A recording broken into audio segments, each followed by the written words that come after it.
Hello guys! Hello Capricorn! Welcome dito sa aking channel, Kapalaran 888 Capricorn. Alamin natin Capricorn, yung weekly tarot reading mo ngayong linggo. So, this is general reading. Pwede kang makaresonate. Gamitin mo ang iyong intuition sa panunood. Maraming salamat sa lahat ng mga nagla-like and share, subscribe.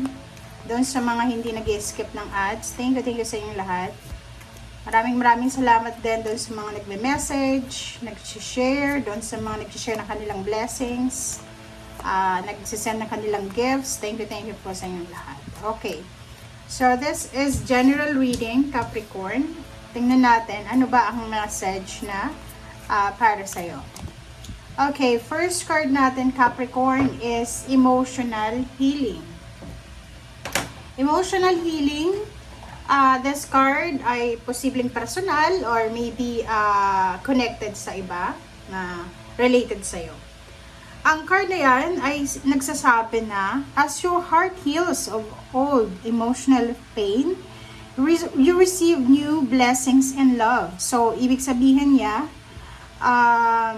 habang yung mga emotional or old emotional pain ay nawawala ng pakunti-kunti, nakakatanggap tayo ng bagong blessings and love. Parang sa usaping relationship to, halimbawa ikaw ay naka-experience ng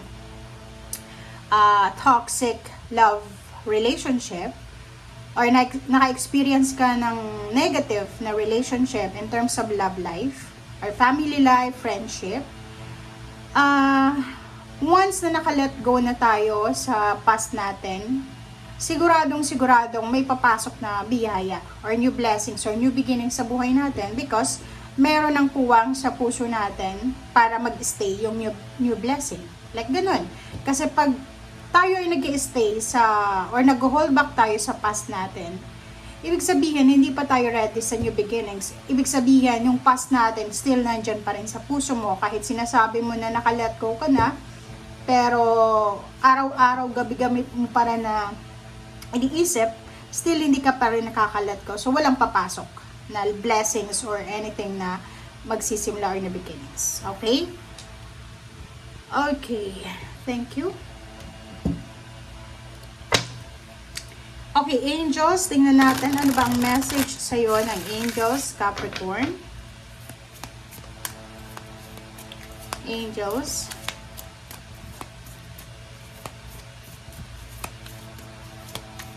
Okay. Second deck, water. Water is Pisces, Scorpio, and Cancer. Emotion, initiation, rejuvenation. So, this one is related sa first card mo kasi sinasabi ng barahan na yung mga emotional baggages mo from your past, you need to initiate na. You need to start to remove it. Okay? To declutter. To clear obstacles and challenges, to clear the pathway papunta doon sa rejuvenation, doon sa recovery, sa renewal, parang ganon. So, oras na, Capricorn, para ayusin natin ang ating emotion. Oras na para let go yung mga negative, toxic na yan sa paligid natin para mag-focus na tayo sa new beginnings. Okay, thank you.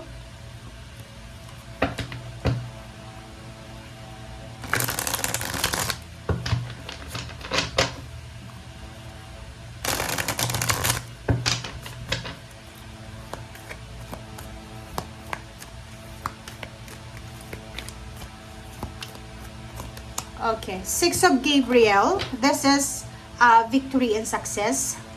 Six of Gabriel is Six of Wands. Sinasabi ng baraha sa'yo dito na congratulations, you've done a wonderful job. So maybe you will receive recognition, awards, graduation, parang ganon. So maybe this week ay may isa-celebrate ka na completion, like retirement, end of contract, ano pa ba, nagpapatayo ka ba ng bahay, pwedeng malapit nang matapos ito. Dito sinasabi ng baraha na oras na para sa movement. Okay? So, like for example, kung isa kang empleyado, kung tapos na yung kontrato mo, time to move on the next project or next plan. Awards yun, scholarships, promotion, possible na matanggap mo siya. And mga unexpected siya na gift, pwede din na pumasok siya.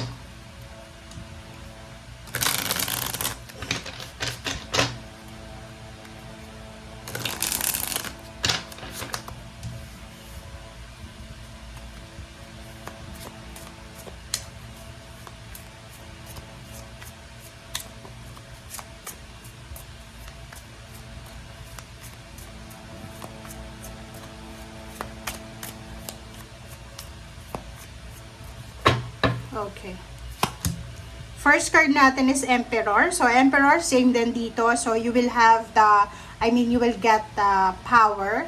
Ibig sabihin, maybe for several years or several decades or months, medyo hindi naging maganda yung takbo ng financial mo or family. Like, maraming nag-aaway sa pamilya, walang pera palagi, walang naniniwala sa'yo.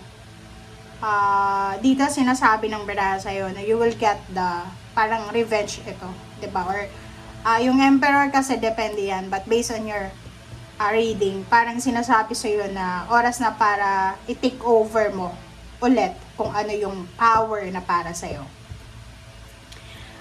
Maybe maraming natalo sa eleksyon, natalo sa buhay, sa relationship, nawala yung pangarap nyo. So, dito sinasabi na you will receive new beginnings talaga.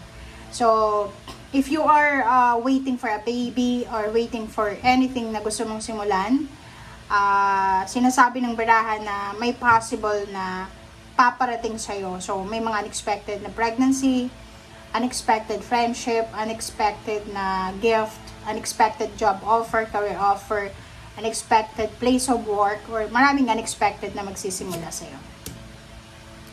Okay, next card natin is Four of Cups. So, Four of Cups, like if you are waiting for stability sa relationship, like intimate and family, sinasabi ng barahan na makukuha mo kung ano yung deserve mo. Ganun talaga. This one is karma. Sinasabi na kung ano yung ginawa natin, kung ano yung sinend out natin, yun yung babalik sa atin. And Page of Cups. Okay, Page of Cups. Sinasabi ng bara sa'yo, in the near future, so hindi siya sa ngayon, near future, possible na may encounter ka na relationship. Like yun, kung halimbawa galing ka sa toxic na relationship, heartbroken ka, in the near future, may isang tao na makakatulong sa'yo para makarecover ka sa kung ano man na pain and heartaches na yan. Trabaho, ganun din. So, this one is Page of Wands. Same din. Sinasabi ng bara sa'yo, huwag kang mag-alala, Capricorn. Just keep walking, keep experiencing, keep traveling. Kung ano man yung ginagawa mo siya ngayong studying, gawin mo lang. Kasi lahat ng ginagawa mo siya ngayon, may positive result yan in the future. But yun nga ang role ng karma, okay? Action and interaction. Kung ano yung ginawa natin, ibabalik sa atin. So, much better na ngayon pa lang, kung gusto mong maganda yung magiging future mo, make it better na ngayon pa lang, ayusin mo na. Okay, sa ilalim mo dito is Knight of Swords. So, yung Knight of Swords mo dito ay nagsasabing, iwasan natin, Capricorn, yung sobrang mabilis na gumawa ng aksyon. Like, nakapag-isip ka ngayon, magta-travel ako. Magta-travel ka talaga, no. Kailangan pag-isipan mong mabuti, pag-ipunan, mag-research, ganyan. Huwag padalos-dalos. Yun yung sinasabi ng bra. Iwasan natin yung padalos-dalos. Kasi pag padalos-dalos tayo, dalawa lang yung pwedeng mangyari dyan. Pagsisihan mo yan, or magkamali ka. Okay. And dito sa Justice card yon, Emperor and Justice card is karma. Good karma, bad karma, anything na may karma. So, yun na nga. Kung ano yung ginawa natin sa past, ibabalik sa atin ngayon, sa present. Kung ano yung gagawin natin sa present, ibabalik yan sa future. So, much better na gawin natin yung maayos. Okay? In the near future, sinasabi ng bara sa'yo na may naghihintay sa'yong trabaho, business, contract signing, naghihintay sa'yong karmic blessings. High Priestess, makinig tayo sa sinasabi ng intuition. And double confirmation, yung 6 of Wands. So, dalawa ito. So, sinasabi ng bara sa'yo, congratulations sa'yo, Capricorn. Kasi, sa mga susunod, maybe next month na June or maybe 6 months from now, sinasabi ng barahan na maraming victory and success ka na may experience. Kumbaga, victorious ka ngayon kasi ginawa mo yung best mo, ginawa mo yung talagang deserve mo na actions, and nagkaroon din ng deserve mo na blessings or outcome. Okay? So, dalawa yung 6 of Wands, 'di ba? So, congratulations. Good job. Congratulations kasi oras na para sa next level ng buhay mo. Okay? Thank you. Bye.